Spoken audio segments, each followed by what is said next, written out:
எல்லோருக்கும் வணக்கம். எனது அன்பான சமுதாய உறவுகளுக்கு அடியேன் சரவணன் மலவராயர், கள்ளர் முன்னேற்ற சங்கத்தின் நிறுவன தலைவர், சோழர் பேரரசு கட்சியினுடைய தலைவர் பேசுகிறேன். வருகின்ற ஜனவரி 18 திருச்சியில் நடக்க உள்ள வரலாற்றில் முதல் முறையாக கள்ளர் எழுச்சி மாநாடு. இந்த மாநாட்டில் நமது சமுதாய உறவுகள் அனைவரும் சிறப்பாக பங்கேற்க வேண்டும். நமது சமுதாய உறவுகள் வாழுகின்ற மாவட்டங்கள், அனைத்து கிராமங்கள் தோறும் நமது கள்ளர் முன்னேற்ற சங்கத்தின் சார்பாக பொறுப்பாளர்களோடு அந்தந்த கிராமத்தில் இருக்கக்கூடிய நமது முக்கியஸ்தர்கள், கிராம இளைஞர்களை சந்தித்து, நமது மக்களை சந்தித்து கள்ளர் எழுச்சி மாநாட்டிற்கான அழைப்பிதழை நமது கள்ளர் நாடு பாரம்பரியப்படி வெத்தலைப்பாக்கு வைத்து அழைப்புதல் கொடுத்துட்டு வந்துட்டுருக்கோம். இதில் இந்த நிகழ்வில் இப்போ நிறைய கிராமங்களில் இப்போ நாங்கள் வர்ற கிராமங்களில் ஒரு சில கிராமங்கள் விடுபட்டு போயிருக்கலாம். நமது சமுதாய இளைஞர்கள் இந்த ஸ்க்ரீனில் வர நம்பருக்கு தொடர்பு கொள்ளுங்கள். அப்படி இல்லைன்னா தங்களுடைய மாவட்டம், ஒன்றியம் எந்த கிராமங்கிறத உங்களோட தொலைபேசி எண்ணோட இதில் பதிவிடுங்க. கண்டிப்பாக அந்தந்த கிராமம் நாங்கள் இந்த விடுபட்ட கிராமங்களாக இருந்தாலும் அதுக்கு நாங்கள் எல்லாமே நம்ம நேரில் வர தயாராக இருக்கிறோம். இது எதுக்காக இந்த போராட்டம், இது ஏன் பண்ணுறோன்னா, கிட்டத்தட்ட நம்ம 78 வருஷத்தில் நமது அப்பன் பாட்டன், அதாவது நம்ம தாத்தன் பாட்டன் எல்லாருமே விட்டுட்டு போயிட்டாங்க. இந்த மாதிரி நிகழ்வை, இந்த மாதிரி ஒரு ஒற்றுமை பயணத்தை யாருமே முன்னெடுக்கலை. இனி வரும் காலங்களில் நம்ம சமுதாய இளைஞர்கள், இனி வரும் காலங்களில் இளைஞர் சமுதாயத்தோட எதிர்காலத்தை கருத்தில் வச்சு அடுத்த தலைமுறையினரும் நம்மளை மாதிரி இன்றைக்கி என்ன சூழ்நிலை இருக்கிறோமோ அதே சூழ்நிலை இருந்துடக்கூடாது. அவங்களுக்கு ஒரு மிகப்பெரிய ஒரு வலுவான ஒரு கட்டமைப்பையும் ஒரு ஒற்றுமையையும் அவங்க கையில் ஒப்படைச்சிட்டு போகணுங்கிற ஒரு எண்ணத்தோடு இந்த பயணத்தை தமிழ்நாடு ஃபுல்லாக நமது கள்ளர் முன்னேற்ற சங்கம் சார்பாக தொடர்ந்து பயணம் பண்ணிகிட்ருக்கோம். அதாவது 2000 பட்டங்களையும் 1000 மன்னர்களையும் கொண்ட இந்த சமுதாயம்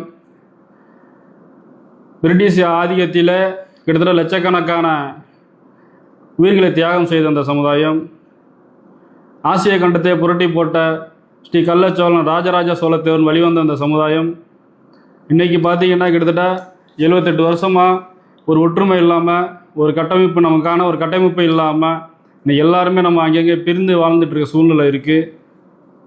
இது அது மட்டும் இல்லை, அதாவது நம்ம சமுதாயத்துக்கு பார்த்திங்கன்னா ஜாதி சான்றிதழ் பார்த்திங்கன்னா மொத்தம் 3 ஜாதி சான்றிதழ்லாம் கொடுக்குறாங்க. BC, MBC, DNC. ஒரு பக்கம் டிஎன்டி கேட்டு நம்ம சமுதாய மக்கள் போராடாத நாட்களே இல்லை.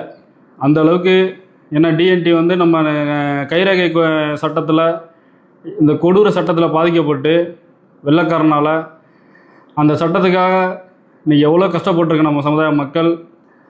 அதில் டிஎன்டி சர்டிஃபிகேட் கேட்டு இன்றைக்கி போராடிட்டுருக்கோம். ஆனால் எத்தனையோ தடவை பல போராட்டங்கள் நமது சமுதாயத்தை சேர்ந்த, இயக்கத்தை சேர்ந்தவர்கள் முன்னெடுத்துட்டு வந்துட்டுருக்கோம். ஆனால் பார்த்திங்கன்னா இது அந்த அரசாங்கம் செவி சாய்க்கவே இல்லை. இது வரைக்கும் செவி சாய்க்கவே இல்லை, அதை கண்டுக்கவே இல்லை. ஏன்னா இதுக்கெல்லாம் காரணம் நம்மளோட ஒற்றுமையின்மை. நம்ம அங்கங்கே பிரிஞ்சு நம்மளாம் ஒரு ஒற்றுமை இல்லாத சூழ்நிலை வாழ்ந்துட்டுருக்கனால இந்த மாதிரி ஒரு அவல நிலைகளில் நம்ம சமுதாயம் இன்றைக்கி வாழ்ந்துட்டுருக்கோம். நம்ம எவ்வளோ பேர் இருக்கிறோம், நம்மளோட பெரும்பான்மையை இந்த அரசாங்கத்துக்கு நிரூபித்தாதான் அந்த அரசாங்கமே அதுக்கு செவி சாய்க்கும். அந்த காலத்தின் கட்டாயத்தில் அந்த சூழ்நிலை இன்றைக்கி நம்ம இருக்கிறோம். அதே மாதிரி பார்த்திங்கன்னா வாதிரியார் பட்டம் கொண்ட நம்ம கள்ளர் சமுதாய உறவுகள் இன்றைக்கி பார்த்திங்கன்னா அவங்களுக்கு மாற்று சாதி சர்டிஃபிகேட் கொடுத்துட்ருக்காங்க. அதே மாதிரி கரூரில் எடுத்திங்கன்னா மலையமான் திருமுடிக்காரி நம்ம கள்ளர் சமுதாயத்தை சேர்ந்தவர். அந்த மன்னர் வழியிலே வந்த நமது மலையமான் சமுதாய உறவுகளுக்கு பார்த்திங்கன்னா மாற்று சாதி சர்டிஃபிகேட் கொடுத்துட்ருக்கான். அதே மாதிரி நம்ம தூத்துக்குடி, திருநெல்வேலியில் பார்த்திங்கன்னா தொண்டைமானுங்கிற பேரில் ஜாதி சர்டிஃபிகேட் கொடுத்துட்ருக்கான். சோழகருங்கிற பேரில் அந்த பகுதியில் ஜாதி சர்டிஃபிகேட். அதே மாதிரி பட்டங்கட்டியாருங்கிற பேரில் தனியாக பட்டங்கட்டியாருக்குன்னு அது பார்த்திங்கன்னா அது இதே மாதிரி தான். இப்படி நம்ம ஒற்றுமையின்மையால் நம்ம எவ்வளோ பிரச்சனைகளை சந்திச்சுட்டு இருக்கோங்கிறத நம்ம சமுதாய இளைஞர்கள் தயவு செஞ்சு உணரணும். இது வந்து எல்லாருமே நம்ம அதாவது முன்னோர்கள் யாருமே இது வரைக்கும் இந்த மாதிரி ஒரு நிகழ்வை யாருமே செய்யலை. நம்ம சமுதாயத்தை ஒன்றிணைக்கக்கூடிய வேலையை இது வரைக்கும் யாருமே செய்யலை. நாங்கள் போராடுறதே பார்த்து எதுக்குன்னா, இனி அடுத்த சந்ததியினர், அடுத்த தலைமுறையினரும் பார்த்திங்கன்னா இதே நிலை அவங்களுக்கு வந்துடக்கூடாது.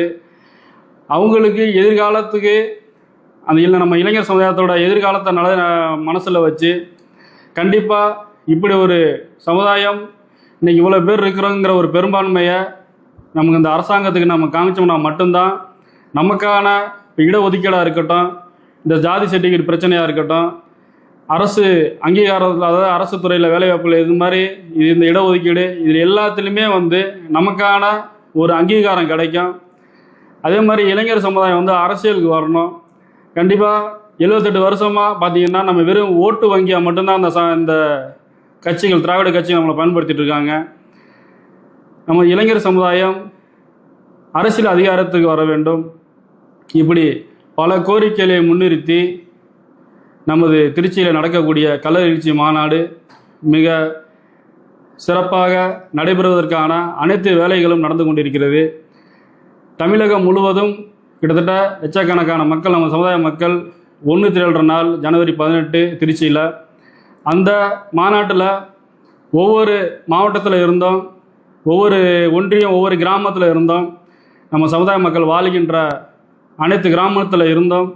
இந்த மாநாடை நம்ம ஒரு ஜாதி, அதாவது ஒரு கள்ளர் முன்னேற்ற சங்க மாநாடை நினைக்காம, சோழ பேரரசு கட்சியோட மாநாடை நினைக்காம, இது நம்ம சமுதாயத்துக்கான மாநாடு, நமது இளைஞர்களுக்கான மாநாடு. கண்டிப்பாக இதை இளைஞர்கள் நாங்கள் மறுபடியும் அதான் சொல்லிகிட்டு இருக்கோம், உங்களுக்காக தான் நாங்கள் போராடிட்டு இருக்கோம். இந்த இளைஞர் சமுதாயத்தை காக்கிறதுக்காக தான் நம்ம போராடிட்டு இருக்கோம். ஏன்னா இது நம்ம இப்படியே இந்த ஒற்றுமை இல்லாமல் நம்ம இதே மாதிரி இருந்தோம்னா கண்டிப்பான முறையில் கேப்பாரற்ற ஒரு நாதியற்ற சமுதாயம் அந்த சமுதாயம் போயிடும். இந்த நிலையை இனி நம்ம இதோட நம்ம சமுதாயம் ஒன்று சேர மாட்டோம், நம்ம சமுதாயம் ஒன்றா இருக்க மாட்டேங்கிற இந்த வார்த்தைக்கு இந்த மாநாட்டோட ஒரு முற்றுப்புள்ளி வைக்கணும். நம்ம எல்லாருமே இதில் பெரிய அளவில் பங்கேற்று இந்த மாநாட்டை ஒரு வெற்றி மாநாடாக நடத்தி கொடுக்கணும். நம்ம சமுதாய மக்கள் வாழ்கின்ற கிராமங்கள் தோறும் உங்களை நேரில் இன்னமும் சந்திச்சுட்டு தான் இருக்கிறோம்.